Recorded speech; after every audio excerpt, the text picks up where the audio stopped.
अस्सलाम वालेकुम दोस्तों, मैं हूं आयशा। तो दोस्तों, आज सबसे पहले मैं आपको दुनिया की दो तस्वीरें दिखाना चाहती हूँ, जिससे आप ये समझ पाएंगे कि ये दुनिया पूरी तरह से दो हिस्सों में बटी हुई है। एक वो दुनिया है जो शानदार और आलीशान दस्तरखान पर बैठकर शराब और कबाब के मजे लेती है, और दूसरी दुनिया वो है जिसमें भूखे प्यासे लोग हैं, जिन्हें अपना वतन, अपना शहर छोड़ने पर मजबूर किया जा रहा है। और यकीन मानिए, इन दोनों तस्वीरों को एक दूसरे से बहुत गहरा कनेक्शन है, क्योंकि ब्रिटेन के राजशाही परिवार के जिस डिनर टेबल पर बैठकर डोनाल्ड ट्रंप लजीज खानों के मजे ले रहे हैं, वही डोनाल्ड ट्रंप और अमेरिका पिछले 3 सालों से इजराइल को हथियार भी दे रहा है, और इजराइल उन्हीं हथियार और पैसों से फिलिस्तीन के गाजा में नरसंहार यानी जेनोसाइड कर रहा है। ये तस्वीरें 17 अगस्त की शाम की हैं। अल जजीरा के मुताबिक इजराइल ने इन लोगों को गाजा छोड़ने के लिए कह दिया है, क्योंकि इजराइल गाजा में अपने कई हजार सैनिक भेजकर ग्राउंड इन्वेजन यानी जमीनी हमला करना चाहता है, ताकि वो हमास का खात्मा कर सके। इसलिए ये लोग नॉर्थ गाजा को छोड़कर साउथ गाजा की ओर जा रहे हैं। हालांकि इनसे बहुत सारे लोग ऐसे हैं जो इजराइल की बात नहीं मान रहे और गाजा छोड़कर जाने को तैयार नहीं है। ऐसे लोगों को ये लगता है कि साउथ गाजा में नॉर्थ गाजा से भी बुरे हालात हैं। खैर, बताना आपको ये था कि यही कुदरत का इंसाफ है। आज गाजा के लोगों की कोई मदद नहीं कर रहा है। सभी लोग अपने अपने बंद एसी वाले कमरों में बैठकर सिर्फ इतना कह देते हैं कि गाजा में जुल्म हो रहा है और इजराइल को ऐसा नहीं करना चाहिए। जैसे कल यूनाइटेड नेशंस ने कह दिया कि इजराइल ने गाजा में नरसंहार किया है। अब लोग ये कह रहे हैं कि पहली बार संयुक्त राष्ट्र की बैठक में इजराइल के लिए नरसंहार शब्द का इस्तेमाल किया गया। लेकिन मैं इन लोगों से पूछना चाहती हूँ कि इससे होगा क्या? क्या इससे इजराइल मान जाएगा? इजराइल के प्रधानमंत्री के खिलाफ अरेस्ट वारंट कई महीने पहले जारी हो चुका है, पर क्या नेतन्याहू गिरफ्तार हुआ? यकीनन अभी तक नहीं, क्योंकि इस दुनिया को गरीबों की परवाह है ही नहीं। और सबसे बड़ी बात, जो इस्लाम ये कहता है कि इस्लाम में एक मुसलमान दूसरे मुसलमान का भाई है, उसके 0.1% भी उन्हें गाजा नहीं दिखता।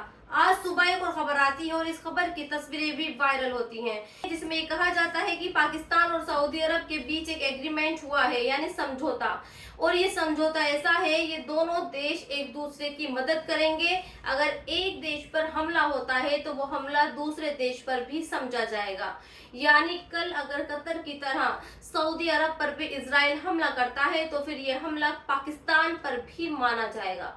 हालांकि अब सऊदी अरब की तरफ से इस खबर पर लंबा चौड़ा स्टेटमेंट भी आ गया है, और अब सऊदी की तरफ से कहा जा रहा है कि समझौता अभी हुआ नहीं है, बल्कि इस तरह के समझौते पर विचार किया जा रहा है। लेकिन सवाल यहाँ ये नहीं है कि समझौता हुआ है या नहीं, बल्कि सवाल यहाँ गरीब और अमीर मुसलमान का है। इसी पाकिस्तान ने कभी फिलिस्तीन के साथ ऐसा समझौता नहीं किया। इस पाकिस्तान ने कभी ये नहीं किया कि इजराइल को हमले गाजा पर करता है, असल में वो हमले पाकिस्तान पर होते हैं। क्योंकि सऊदी अरब एक अमीर मुस्लिम देश है और पाकिस्तान को उस देश से पैसा मिल सकता है, लिहाजा लालची पाकिस्तान भी उससे समझौता कर रहा है। वरना सोचिए, जिस देश के लोग सऊदी अरब में हज इसलिए करने जाते हैं ताकि वो वहां जाकर भीख मांग सकें, सोचिए ऐसे देश से सऊदी अरब समझौता करेगा? खैर, आज की तारीख में सच तो यह है कि पाकिस्तान का कुछ नहीं हो सकता। उसके लोग आज भी हमारे देश और हमारे देश के प्रधानमंत्री को गालियां देने में लगे हैं। सैफुल्लाह कसूरी उर्फ सैफुल्लाह खालिद नाम आपने सुना है? अगर नहीं सुना है तो मैं आपको बताती हूँ। ये आदमी लश्कर तैयबा की एक सीनियर कमांडर है, और ये आदमी उसी ग्रुप TRF से जुड़ा है जिसने पहलगाम में हमला करवाया। आज ये कह रहा है कि दाढ़ी टोपी के साथ और इंशाल्लाह लगाकर ये कह रहा है कि नरेंद्र मोदी पाकिस्तान के जिस पानी को डैम के जरिए रोक रहा है, इंशाल्लाह अनकरीब वो वक्त आने वाला है, अब मोदी के ये डैम, ये पानी वाला दरिया और ये जम्मू कश्मीर उसका होगा। लेकिन सवाल ये है कि क्या इस्लाम इसे दूसरे देश के दरियाओं, डैम और स्टेट पर कब्जा करने की इजाजत देता है? और अगर इस आदमी को जंगे मैदान में कूदने का इतना ही शौक है तो फिर यह आदमी गाजा के लिए जंग क्यों नहीं करता। आज जंग और हिमायती की जरूरत पाकिस्तान को नहीं बल्कि फिलिस्तीन के गाजा को है। क्या सैफुल्लाह कसूरी अपने लश्कर के साथ गाजा लड़ने जाएगा? और जिस तरह से ये मोदी को धमकी दे रहा है, क्या उसी तरह से ये इजराइल के प्रधानमंत्री नेतन्याहू को धमकी देगा? खैर दोस्तों, आज मैं एक और सच बताती हूँ।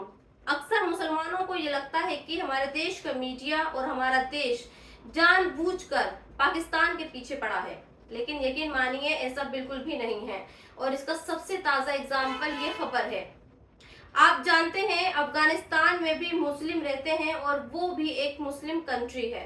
बावजूद इसके कल भारत ने अंतर्राष्ट्रीय मंच पर अफगानिस्तान की वकालत की और संयुक्त राष्ट्र यानी यूनाइटेड नेशन में ये कहा कि अफगानिस्तान पर लगे अंतर्राष्ट्रीय प्रतिबंधों को हटाया जाए। साथ ही हमारे देश भारत ने ये भी वादा किया कि वो अफगानिस्तान में सभी प्रमुख स्टेक होल्डर्स के साथ सक्रिय रूप से जुड़ाव बनाए रखेंगे। और जानते हैं ऐसा क्यों होता है?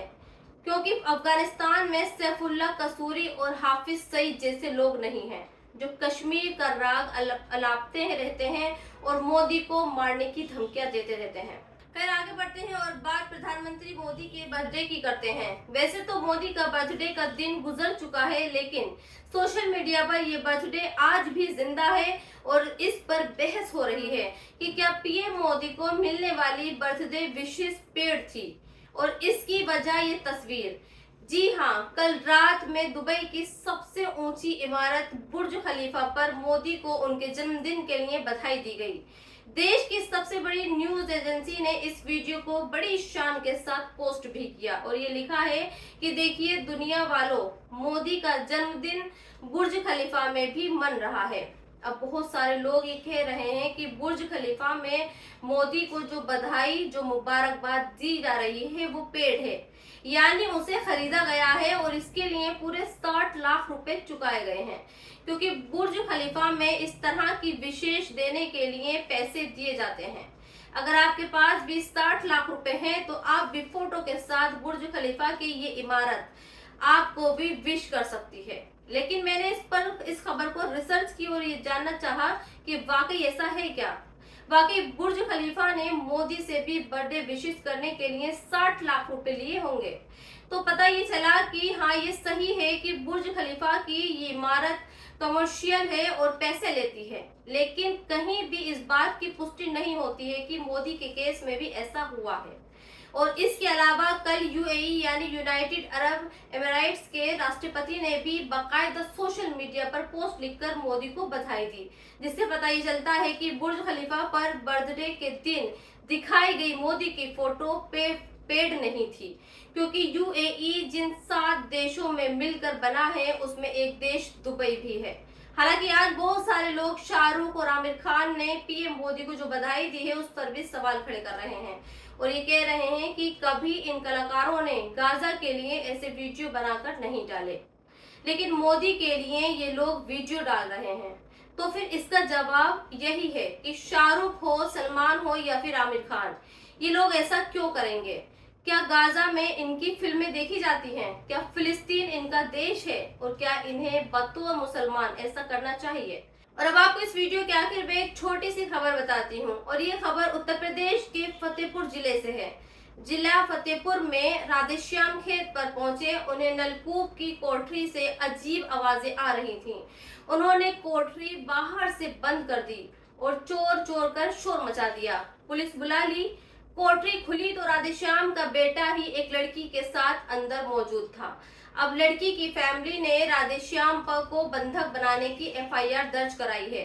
लड़की की मेडिकल जांच भी हो रही है। अगर जांच में कुछ और पाया गया तो धाराएं भी बढ़ेंगी और अब राधेश्याम जी सोच रहे होंगे कि मैंने कोठरी बंद ही क्यों की। तो दोस्तों, आज की इस वीडियो में इतना ही। आप भी अपनी राय कमेंट बॉक्स में लिखकर मुझे जरूर बताएं और अब तक आपने मेरे चैनल को सब्सक्राइब नहीं किया है तो प्लीज सब्सक्राइब जरूर कर दें।